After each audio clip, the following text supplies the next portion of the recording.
Hi, boys and girls. I know I told you that I have so many gingerbread books, and that is no exaggeration. I have tons, just tons. I've been buying them for so many years.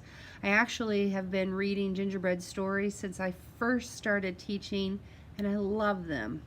I actually like making gingerbread men, and if you were here, I would have made you a cookie. That makes me sad. Usually, I will take the time to make gingerbread cookies and bring them in for my kids, and that's one of my favorite things to do as a teacher. So I'm a little sad that I don't get to do that for you guys, but maybe you'll have some gingerbread at home this year. This story is called Gingerbread Mouse. When I look at these pictures, I'm always very excited. Something that you might watch for this year is on PBS, which I'm not really sure what channel that is in Bloomington, but there is a TV station called PBS, and that's public television.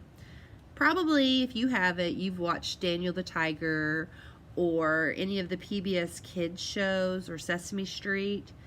That is the PBS station. And one year I found late at night when I was awake a gingerbread house contest. And I am telling you, that was amazing. These people made these huge, like gingerbread mansions. And not only were they beautiful on the outside, but often you could see inside, and they had little lights and chairs and decorations, and they were really, really cool. So if you ever get a chance to watch a gingerbread house contest, do it. It's very interesting. These people are serious about their gingerbread building. So, Gingerbread Mouse. Gingerbread house is probably a perfect place for a mouse, huh? She's a cute little mouse. I don't want them living with me, but I can't help but think they're adorable.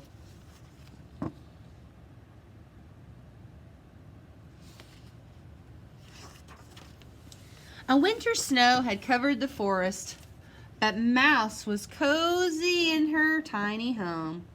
She was snuggled under the covers, fast asleep.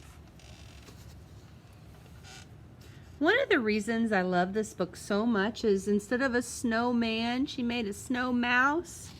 And when you look inside her house, she's got a little acorn for a teapot and a little stump for a little bedside table. Just think it's so pretty and so creative. Crack! Mouse woke up and ran outside. What was that sound? A huge branch crashed to the ground, missing her by inches. Oh no! Mouse cried. Her cozy home was ruined. Aw, poor Mouse, and it's so cold. Climbing a tall tree, Mouse saw the twinkling lights of a house nearby. I will look for a new home there, she said.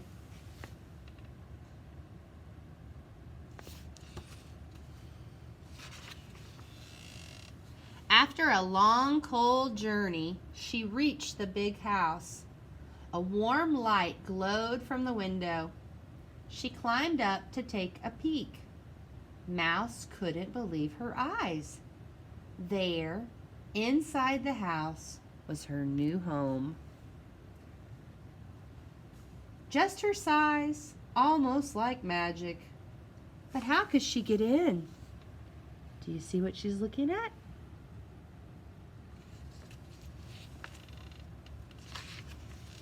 Then Mouse saw her chance. She jumped up onto the tree as it brushed by and was inside the house in a twinkling.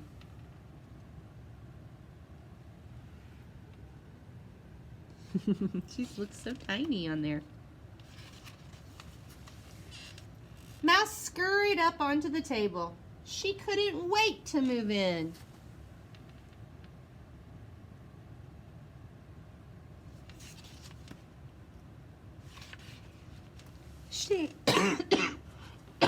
Excuse me. She made a small box into a dresser.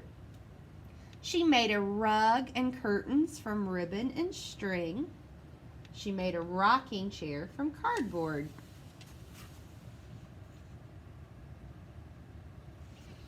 Have you ever tried to build furniture for your small animals and dolls, like little G.I. Joes and things? That might be something you might do with your stem box. This is starting to feel like home, she said softly as she dropped off to sleep.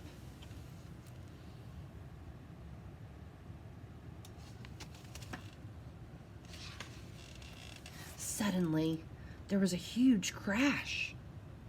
Mouse jumped up from her bed. "Ouch!" she heard someone say. A giant man in a red suit stumbled into the room from the fireplace, rubbing his head. He pulled packages from a large bag and placed them under the tree.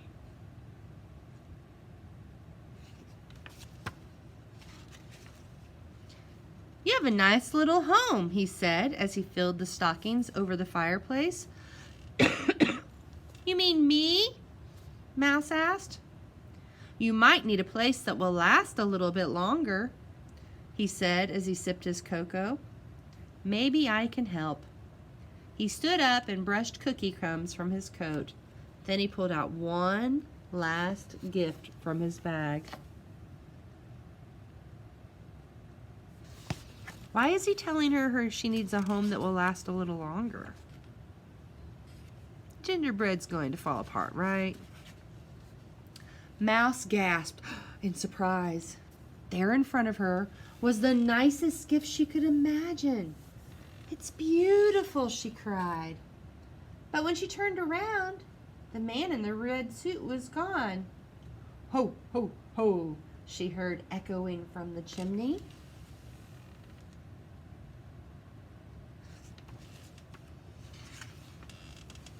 Mouse settled in right away.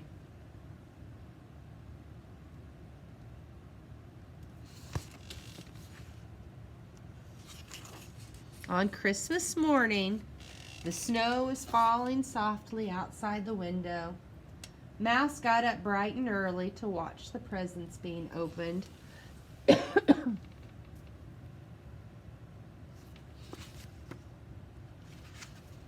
Later Christmas night, Mouse sat happily knitting a sweater in her new home. She heard a soft knocking sound. She peeked out the door and saw a package on the doorstep. A small card was attached with ribbon. I love looking at these pictures. Look at the rocking chair. It looks like it's got licorice or something here. And then the pencils and a bottle cap make the table. A thimble. A nutshell. You know, you guys have that box of recycling. It looks like Mouse does a good job of being creative with her recycling too. And here she is getting the present. And she looks very surprised.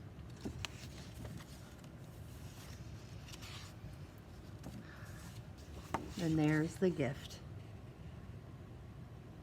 A gingerbread mouse. It says, "Merry Christmas, Gingerbread Mouse." I hope you enjoyed this story. I know for me, when I always am looking at the pictures of this every year, I always think about how Mouse is so resourceful. She takes found objects and turns them into something she can use. Maybe you guys this year are spending a lot of time doing the same thing with your recycling. Maybe you guys can do some of the things like Mouse did, or you can come up with some ideas based on the things you saw in this story. I hope you have a great day, and I'll talk to you soon. Bye.